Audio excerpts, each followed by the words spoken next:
ট্রেনের জানলায় বসে সানরাইজ দেখার মজাই আলাদা, তাই না?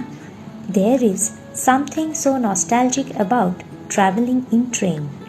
পাহাড়, রাস্তা আর ওয়েস্টার্ন ঘাটসের এই গোল্ডেন আওয়ার মনটা একদম শান্ত করে দেয়।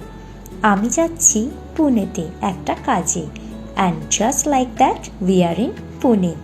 শহরে ঢোকা মাত্রই ভাইবসটা চেঞ্জ হয়ে গেল। Vibing with the music while crossing the city in the bright daylight. তারপর শুরু হলো আমাদের নাইট ড্রাইভ। না, রাত হয়ে যায়নি, আমরা টানেলের মধ্যে দিয়ে যাচ্ছি। Tunnel vision totally engaged.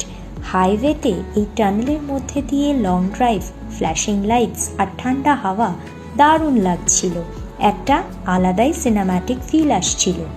যাই হোক, আমরা অলমোস্ট এয়ারবিএনবিতে পৌঁছে গেছি।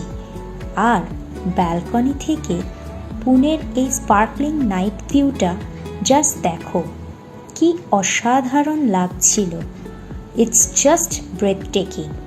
সারাদিনের ক্লান্তি এক নিমেষে উধাও। দেখা হচ্ছে পরের আরেকটা ভিডিওতে। ততক্ষণের জন্য টাটা।